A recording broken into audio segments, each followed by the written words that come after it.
Estamos presentando Plaza Cívica, los temas que nos unen. Una informativa y agradable conversación de la sociedad civil en el 96.5 de su dial FM y online, musicop.cl.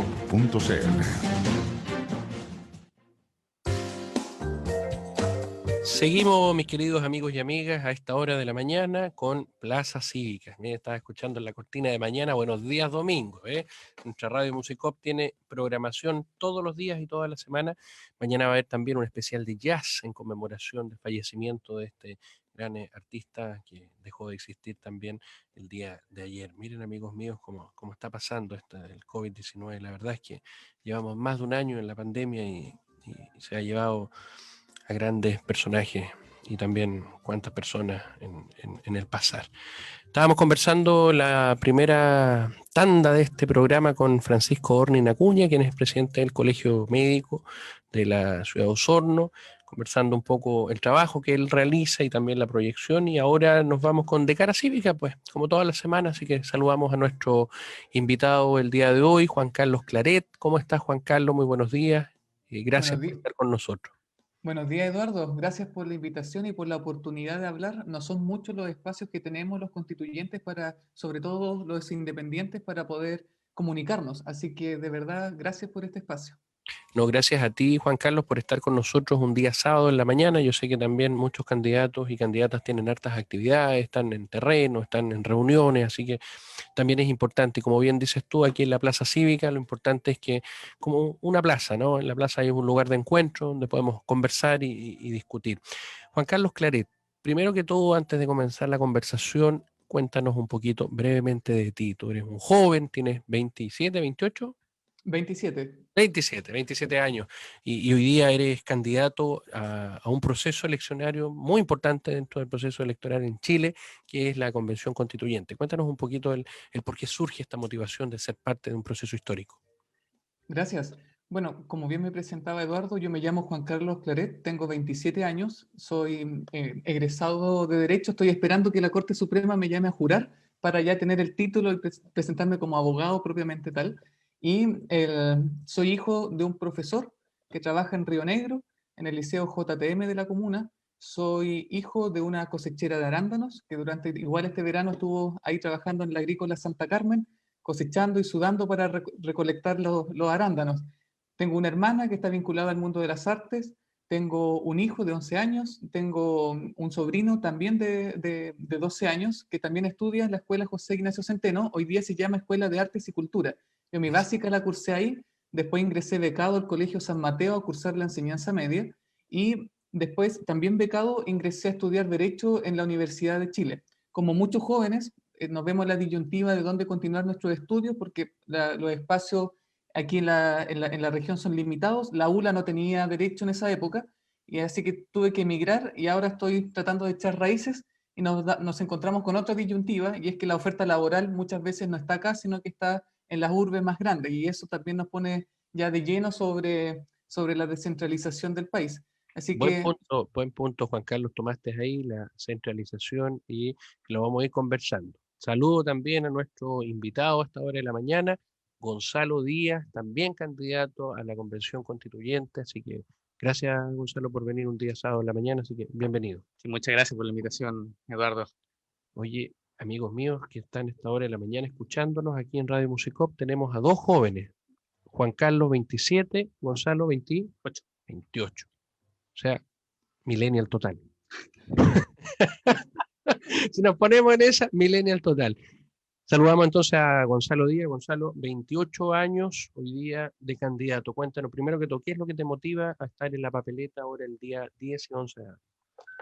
La verdad responde en primera instancia a un esfuerzo colectivo, Eduardo. Aprovecho de saludar también a Juan Carlos, que está conectado.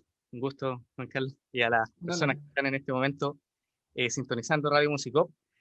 Parte de un esfuerzo colectivo y, bueno, a modo personal, respondiendo a tu pregunta, Eduardo, también responde al hecho de que en lo personal vengo de una esfera, de una capa social, la cual ha vivido, digamos, en carne propia todas las desigualdades que ha generado lamentablemente la Constitución vigente.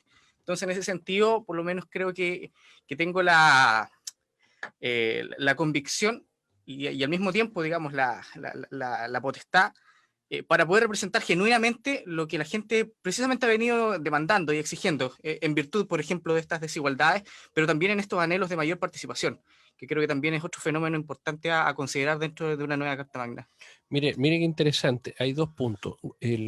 Juan Carlos ha participado y es conocido en Osorno también, vamos a conversar un poquito de eso, y Gonzalo también ha sido dirigente estudiantil. Por lo tanto, ambos tienen un recorrido de participación cívica, pública, política, entonces también de alguna manera no son, llamémosle, como dicen hoy día, los aparecidos, ¿no? Que pasa muchas veces que hay candidatos que se lanzan y todo el asunto, pero ustedes de alguna manera en su corta edad tienen este recorrido. Cuéntanos un poquito tu experiencia, ya vamos a hablar de la Constitución propiamente tal, pero para que la gente que nos escucha hasta ahora de la mañana los conozca y conozca un poquito más de la película de ustedes, que es su historia, ¿no? Juan Carlos. Bien, como bien señala, desde niño he estado vinculado a organizaciones de infancia, la OPD, esta Oficina de la Protección de los Derechos del Niño del municipio, no me es ajeno desde muy niño. Después, cuando fui creciendo ya en la adolescencia, en la parroquia Santa Rosa, igual empecé a desempeñar un rol comunitario que se materializó en la construcción física del templo ahí en Centeno, esquina César Ercilla, y después, por lo mismo, por la vinculación, digamos, con la comunidad, el año 2015 me propusieron como uno de los voceros de la Organización de Laicos y Laicas de Osorno, quienes exigimos la renuncia del obispo Juan Barros, ya por acusaciones por todos conocidos, hoy día todavía en investigación por la justicia, sobre encubrimiento de abuso sexual a menores de edad. Entonces, en ese contexto, evidentemente, como tú igual señalas, Eduardo, claro, en esa época no fue un proceso sencillo, fue complejo, muchas veces se nos miró como enemigos, también se nos miró así como que éramos tontos, zurdos, como nos catalogó el mismo Papa, pero después el tiempo demostró de que no mentíamos, que teníamos razón y que el problema era mayor. Entonces, evidentemente desde joven me ha tocado, al igual que Gonzalo, a sortear los obstáculos que tenemos muchas veces para desarrollarnos y particularmente, como fue con el caso del obispo Barros, tener que sortear los obstáculos que la estructura de poder, que muchas veces los poderosos ponen para que no haya justicia. Y en eso estamos. De hecho, a partir de esta experiencia he escrito 3 libros sobre donde teorizo, digamos, y explico cómo se explica los fenómenos de los abusos, la estructura de poder que está detrás, cómo se garantiza el encubrimiento e impunidad. Por lo mismo, incluso me han invitado desde el Alto Comisionado de Derechos Humanos, allá por el año 2018, a compartir precisamente esa experiencia en Naciones Unidas sobre lo que estábamos batallando en comunidad acá en Osorno. Juan Carlos, para que no quede en el tintero, cuéntanos los textos que tú has escrito, dónde la gente los puede adquirir o cómo puede acceder a eso. Es importante también para conocer un poquito tu pluma, como dicen los escritores. Súper.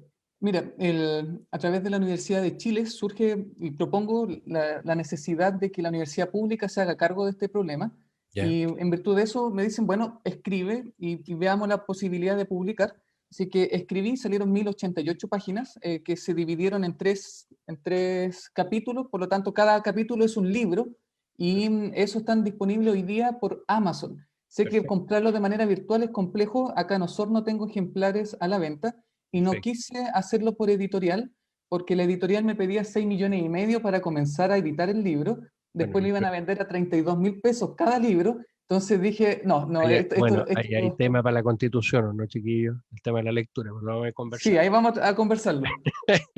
Gonzalo Díaz, experiencia en la universidad, pero también experiencia política. Cuéntanos un poquito a la gente que te está escuchando ahora en la mañana. Sí, a ver, desde mi humilde experiencia personal, esta se ha desenvuelto a través de 3 planos distintos, ¿ya? Para poder empezar a caracterizar cada uno. El primero, como tú bien señalabas, tiene que ver con la vereda de las demandas estudiantiles.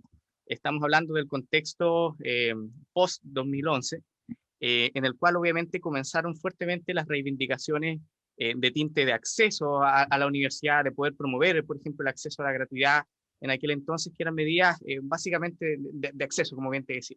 Entonces, en ese sentido, a través de una experiencia que se cristalizó puntualmente el año 2014, donde pude ejercer la presidencia de la Federación de Estudiantes acá en la Universidad de Los Lagos, realizamos una suerte de, obviamente, empujón, por así decirlo, hacia estas demandas nacionales, pero también con una caracterización interna. Y a raíz, por ejemplo, de esa negociación del 2014, por mencionarlo brevemente, sacamos importantes triunfos para la comunidad educativa local.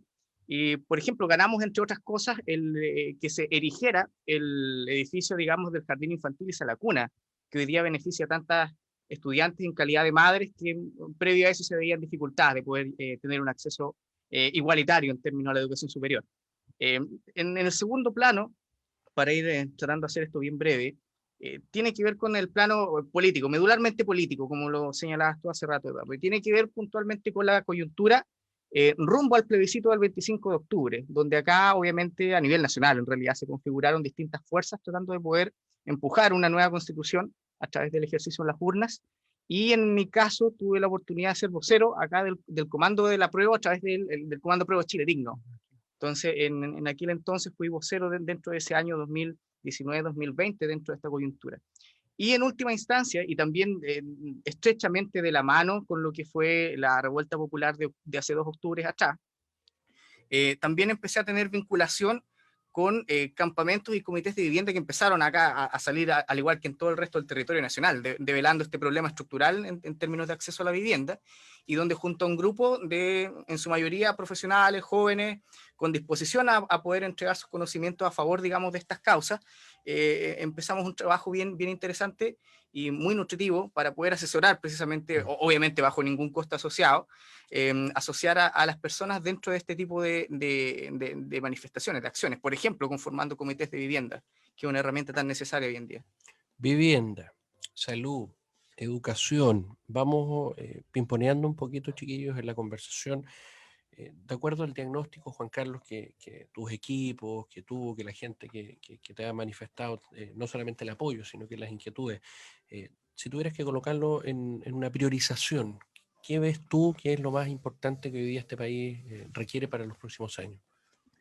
Mira, derechos sociales van a haber sí o sí. Es una conquista de la ciudadanía y va a ser ineludible, digamos, para quienes lleguemos a la Convención Constituyente. Yo creo que el tema del meollo, y lo he visto, por ejemplo, el otro día conversando en San Pablo, donde un caballero me dice, ¿de qué me sirve que se consagre el derecho a la salud si yo igual tengo que andar mendigando ahora a las 7 de la mañana haciendo fila en el consultorio acá en San Pablo? Entonces, el gran desafío que yo creo que vamos a tener todos los constituyentes que lleguemos a la convención es lograr diseñar una constitución que permita un acuerdo fiscal responsable que logre materializar los derechos sociales, porque podemos hablar del derecho al medio ambiente, derecho a la vivienda, derecho a la salud, derecho a la educación, pero el principal desafío, el principal obstáculo que vamos a tener los constituyentes es diseñar una institucionalidad firme que aterrice los derechos sociales en la vida cotidiana de la ciudadanía. Porque si no logramos esa transición, ese necesario paso, lo cierto es que la ciudadanía también va a sentir ajeno. El proceso va a sentir ajeno el resultado, donde, claro, podemos en una técnica legislativa escribir muy bien, digamos, cada artículo. De hecho, para cada derecho social mi metodología son 3 pasos. Primero, preguntarnos qué vamos a reconocer. En segundo lugar, cómo lo vamos a garantizar. Y en tercer lugar, qué mandatos específicos vamos a dar a cada institución del Estado para que en su política pública, a la hora de diseñar la política pública, necesariamente se haga cargo de lo que en la Constitución hemos plasmado. Entonces es importante que no solamente la Constitución tiene una parte dogmática donde están los derechos, sino que todas las constituciones también tienen una parte orgánica donde se define la forma del Estado, la forma de las instituciones. Y esa discusión, que hasta hoy día está ausente, y por eso parto con esto y lo pongo sobre la mesa, es algo que muchas veces se evita porque es complejo, lo entiendo, pero también ahí se juega, por decirlo de alguna manera, la forma en que la ciudadanía va a poder hacer exigible, va a poder enfrentarse diariamente, vivirlo de manera cotidiana lo que en la Constitución se plasma. Porque ¿de qué nos sirve, por ejemplo, tener un derecho social si es que no tenemos cómo exigirlo a la institucionalidad? Entonces yo creo que ahí tenemos una urgencia bien importante, que es discutir los derechos sociales como un bloque, pero también ver en bloque cómo esos derechos sociales se traducen en lo cotidiano de la ciudadanía, o si no, el proceso habría sido en vano. Y esa es mi principal urgencia. Perfecto. Gonzalo Díaz, vamos con usted. Sí, encuentro muy acertado lo que señala Juan Carlos. Creo que es muy importante, por un lado, no caer en la discusión tecnocrática del asunto y por ende, valoro, la verdad valoro mucho lo que señala Juan Carlos, porque al mismo tiempo logra primero priorizar lo que es la demanda social, la demanda en concreto, y se complementa a través de este eje que es a partir por así decirlo, el dialecto jurídico, lo que es la tecnocracia propia, que no puede quedar ausente, obviamente, no puede quedar ausente dentro de esta discusión. Entonces, a modo de complemento, en realidad, porque, insisto, creo que está muy acertado en lo que señala, a modo de complemento, creo que es muy necesario que para garantizar precisamente este tipo de situaciones, podamos también desde ya, los candidatos, las candidatas que estemos promoviendo nuestras alternativas, ser capaces de decir abiertamente que estamos a favor, por ejemplo, de un reglamento de sala que obviamente promueva una participación ciudadana activa dentro del proceso. ¿Por qué lo digo? Porque hasta el momento... Profundiza esa parte. Mira qué interesante lo que Sí, estaba contando Gonzalo. Yo no sí. lo había escuchado. ¿Por qué? Por favor, miren, prestemos atención a lo siguiente. Hasta el momento, en las condiciones en que se diseña el acuerdo del 15 de noviembre, encontramos que es en el papel una elección como todas las demás. En ese papel, ¿por qué? Porque se apela nuevamente al sistema de elecciones vigente, que, por ejemplo, participa, se promueve lo que es las listas, se promueve lo que es el sistema de elecciones que favorece a los partidos políticos, hay que decirlo con todas sus letras, entre tantas otras materias que terminan reduciendo este ejercicio, y por eso digo que se asemeja a a las otras elecciones anteriores, se asemeja al ejercicio donde la soberanía de la gente se va a reducir a lo que decida el día 11 de abril, y se va a terminar ahí en el papel, porque a partir de eso lo que venga después va a caer de nuevo bajo la lógica de la democracia representativa, y va a caer prácticamente en la responsabilidad de las voluntades de Juan Carlos, de la mía, o de quien quiera que llegue el día de mañana a la Convención Constitucional. Para poder evitar eso y poder promover una participación ciudadana activa en el transcurso de la Convención Constitucional, es preciso que garanticemos las candidaturas abiertamente, ciertas garantías para el proceso. Por ejemplo, para dar un par de ejemplos con referencias de acá de la región, Ecuador y Bolivia, por dar un par de ejemplos. Poder ser capaces a través de este reglamento de sala de articular, por ejemplo, espacios territoriales que promuevan una deliberación colectiva de la ciudadanía y cuya síntesis retroalimente al órgano constitucional, por dar un ejemplo. Por dar otro ejemplo, que en materia de los disensos, que obviamente van a existir dentro de esta Convención Constitucional, vuelvo a insistir, no caigamos en la lógica de la democracia representativa, donde los que estemos el día de mañana electos vamos a decidir sobre X, Y, Z materia, y que se plebisciten en última instancia. Yo soy muy sincero, me gustaría que el día de mañana, si tenemos disensos, sobre todo en las materias más delicadas de la discusión constitucional, como los derechos sociales que estábamos conversando hace un ratito atrás, como la misma participación, que yo creo que va a ser acá un eje central de la discusión, que también ha estado bastante ausente, no me gustaría que seamos los convencionales el día de mañana los que decidamos eso. Yo creo que la ciudadanía es precisamente quien debiese manifestarse resolviendo ese tipo de disensos. Y en la materia del quórum, por ejemplo, que ahí obviamente creo que estamos ya todos en conocimiento y también sería importante ver la posibilidad de poder reducirlo. Te doy al tiro la palabra, Juan Carlos, en la relación que estaba comentando Gonzalo. ¿Qué les parece a ustedes, chiquillos, que la sesión sean solo en el Palacio Pedrero, en Santiago? ¿Qué pasa con las regiones en eso? No sé quién quiere partir. Juan Carlos. Para mantener el orden, sí. Mira, respecto al reglamento, ya como grupo de independientes por la nueva Constitución, ya estamos elaborando una propuesta de reglamento para no llegar a improvisar. Digamos, si salimos electos el 11 de abril, no empezar a trabajar al tiro en eso, sino que ya llevar una propuesta. Y estamos ya trabajando más o menos en 6 propuestas concretas para asegurar la participación ciudadana en el proceso y en las decisiones de la Constitución, porque también tenemos que hablar de la participación en lo que va a ser la nueva Constitución, no solamente en el proceso de elaboración, sino que en el proceso también ya de cuando esto se haga costumbre, se haga normalidad, se haga regla. Entonces, una de las iniciativas que igual me llama mucho la atención y también se enmarca dentro de tu pregunta, Eduardo, es que precisamente la participación de la ciudadanía en la convención se materializa también a través de la descentralización, digamos, de los espacios de discusión, hacer encuentros zonales, participar, digamos, el Palacio Pereira no necesariamente tiene que ser el centro exclusivo de trabajo de la Constitución, Santiago no necesariamente tiene que ser el único centro de elaboración. Entonces, podríamos trabajar en esa dirección. También trabajamos y proponemos, por ejemplo, la iniciativa popular de norma constitucional. Por ejemplo, que recolectada cierta cantidad de firmas, la ciudadanía pueda obligar a los constituyentes a tener que abordar un tema hasta ahora ausente en la discusión. Entonces, hay distintos métodos para garantizar que no es solamente cuando no haya discusión en Santiago, venir al distrito y venir a presentar qué es lo que se está haciendo. Eso es como el principio básico, pero no es lo suficiente para asegurar participación. Y por lo mismo, cuando se habla de participación, no solamente en la convención, sino que con participación ya política de manera permanente en las políticas del Estado, yo ahí pongo un freno y llamo también a la reflexión, porque el eslogan de simplemente participar por participar, en mi experiencia universitaria, los grupos más ultra lo usaban para dilatar los procesos hasta asegurarse o que la ciudadanía llegue hasta el hastío o no se decida nunca la decisión política, digamos, en la asamblea. Entonces, cuando hablamos de participación ciudadana, yo me hago 3 preguntas fundamentales. La primera pregunta es, ¿para qué queremos participación ciudadana? ¿En qué queremos participación ciudadana? Porque si ustedes me preguntan como política permanente del Estado, yo no sé si es prudente plebiscitar si es que el municipio va a entregar patentes comerciales o no a determinada empresa.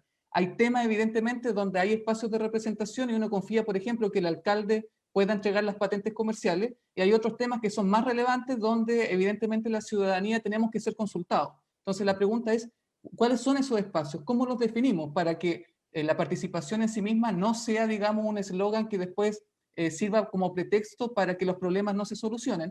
Y otra pregunta tiene que ver también con la participación de quienes vamos a asegurar, porque la experiencia, y mi experiencia también lo demuestra, pero también los estudios, es que cuando se habla de participación y no se generan mecanismos que aseguren la participación de determinados grupos sociales, lo cierto es que los mismos de siempre terminan copando los espacios y después terminan legitimando su lobby porque dicen, bueno, es que la ciudadanía lo escogió. Pero la evidencia y en las votaciones suele ocurrir que los grupos más acomodados son los que más participan y los grupos más desfavorecidos, más vulnerados, son los que no participan. Entonces, si queremos hablar de una participación política real, no basta simplemente con el eslogan de decir queremos participación, necesitamos entonces discutir cuáles son los objetivos, dónde vamos a querer participación y sobre todo la participación de quienes tenemos que asegurar, porque si no, bajo el eslogan de la participación, mantenemos las lógicas, digamos, que nos tienen en crisis hasta hoy día. Oye, yo tengo que confesar algo, ¿eh? Yo tengo 28 de Gonzalo y Juan Carlos 27. Cuando yo fui chico fui compañero de Gonzalo y a Juan Carlos lo conocí en la parroquia. Mira cómo es. El mundo es un pañuelo, claro, hay que decir las cosas como Chico del mundo. Chico del mundo, muchachos, interesante conversar estas temáticas, la preparación también que tienen, amigos y amigas, estamos conversando con Gonzalo Díaz, candidato a la Convención Constituyente, Juan Carlos Claret, también candidato a la Constituyente, Gonzalo estudió Pedagogía en la Universidad de Los Lagos, Juan Carlos estudió Derecho, me corriges por favor, Juan Carlos, en la Universidad de Chile. Sí. Perfecto, ambos en universidades públicas y hoy día están en un proceso de candidatura, amigos y amigas, para ser convencionales. Usted los acaba de escuchar, ambos expusieron sus puntos de vista.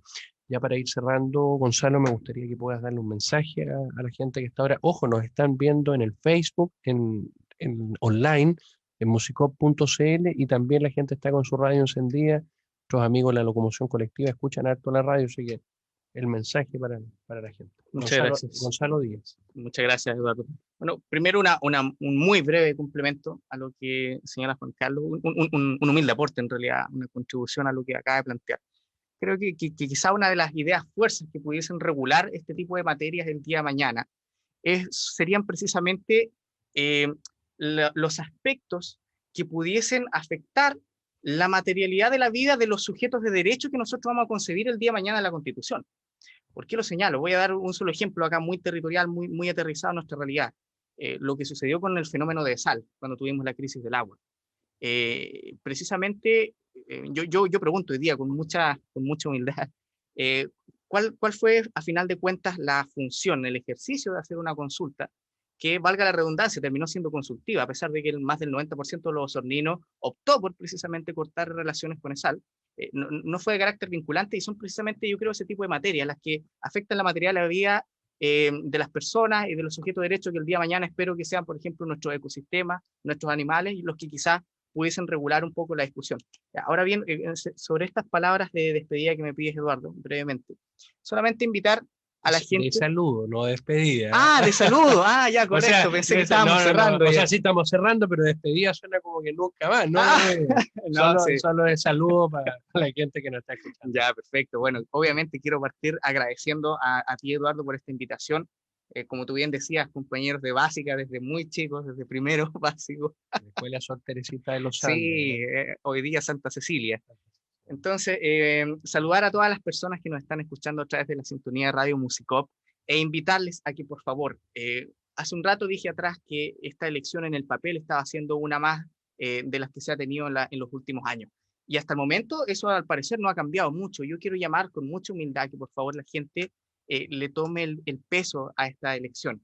Es primera vez en 200 años, un poco más de historia republicana en este país, que la gente va a tener la oportunidad, aunque sea con todas estas limitantes del acuerdo del 15 de noviembre, de poder participar, primero ya asegurado de elegir a sus representantes para escribir esta nueva Carta Magna, y esperemos obviamente sean decisiones sabias para que el día 11 de abril también se elijan personas que promuevan la participación de la ciudadanía durante y después del proceso, que es muy importante.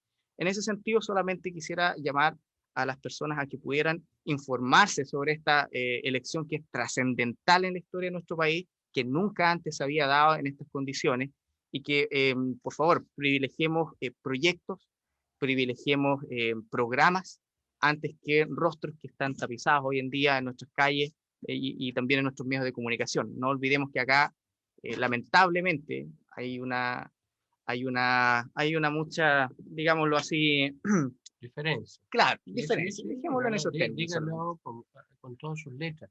Gonzalo, ¿cuál es la numeración de tu voto? Para que nuestros amigos que te están escuchando y que dicen voy por Gonzalo Díaz, ¿cuál es la papeleta? ¿Ya entregaron ya la numeración? Sí, fuimos de los primeros los candidatos a constituyentes y en mi caso es YQ17, Gonzalo Díaz Martínez. Perfecto, YQ17. Vamos con las. Mira, ahí Juan Carlos lo tiene en el Zoom, ZT25. Juan Carlos, tus palabras para ir finalizando, no de despedida, porque la Plaza Cívica no quiero que termine por nada del mundo, así que un saludo, por favor, Juan Carlos Claret.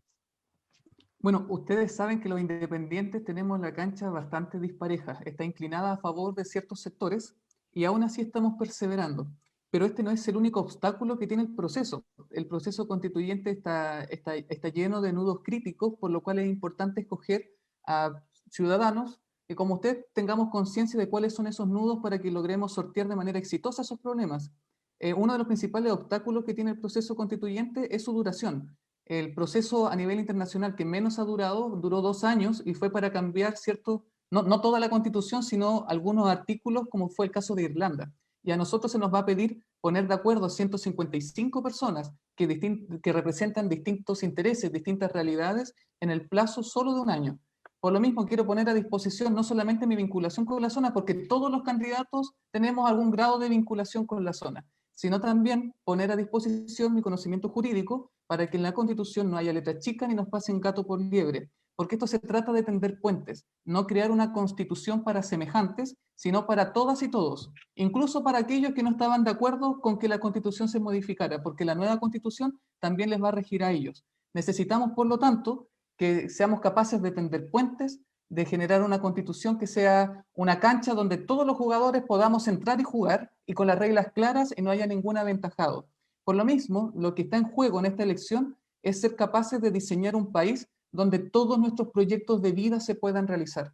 Porque como joven me ha tocado sortear un montón de obstáculos para poder desarrollarme.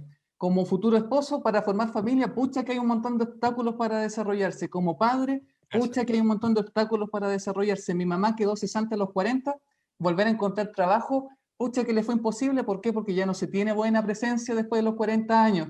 Al mismo tiempo, ahora que está jubilada, los obstáculos que tienen los jubilados para vivir con júbilo son innumerables. Por lo tanto, eso es lo que está en juego hoy día, de diseñar una constitución para que nuestros proyectos de vida se puedan realizar. Pero para esto necesitamos que votes inteligente, que votes informado, que votes con estrategia, porque por el sistema electoral que tenemos ningún voto se puede perder. Si quieres que los independientes lleguemos a la convención, vota por independiente en lista de independientes. Yo voy en una lista de independientes que se llama Independientes por la Nueva Constitución. Soy el número 25. Si eres del distrito 25, como lo somos las comunas de San Pablo, hasta Los Muermos, voten 25. Estoy casi al final de la papeleta, los independientes estamos abajo. Entonces es importante que busquen el número 25 y ahí me van a encontrar en la papeleta de constituyente. ¿Y por qué este llamado de urgencia? Porque históricamente, en materia electoral, nuestro distrito ha sido bastante hostil con los rostros nuevos y con los rostros jóvenes. Solemos votar por los mismos de siempre que llevan un montón de tiempo en los mismos cargos, nos prometen las promesas de siempre y los problemas de siempre se mantienen. Necesitamos, por lo tanto, dado que ha quedado en evidencia que de lo mismo de siempre no va a venir la solución, a que se atrevan a votar distinto, a que nos den una oportunidad a los independientes, sobre todo los rostros jóvenes, y que también ustedes, ciudadanos, ciudadanas, vecina, vecino, se dé una oportunidad de caminar distinto, de que las cosas pueden ser distintos, y para eso vota 25, Claret Constituyente. Ahí está entonces, amigos y amigas, clarísimo el mensaje de nuestros invitados, Gonzalo Díaz Martínez, Juan Carlos Claret Paul, candidatos a la Convención Constituyente para este 10 y 11 de abril. Muchas gracias, chicos, por estar con nosotros en la Plaza Cívica, y si el día 11 de abril los ciudadanos y ciudadanas de Osorno y de nuestro distrito los eligen, van a tener que venir a la Plaza Cívica a conversar el trabajo de convencionales, que no va a ser menor. Así que mi abrazo para ustedes, mucho éxito, y amigos y amigas, nos vemos el próximo sábado a esta misma hora en Radio Musicop. No se olviden la programación, la música de esta radio que realmente encanta. Musicop siempre en tu vida. Un abrazo, muy buena semana. Radio Musicop presentó Plaza Cívica. Los temas que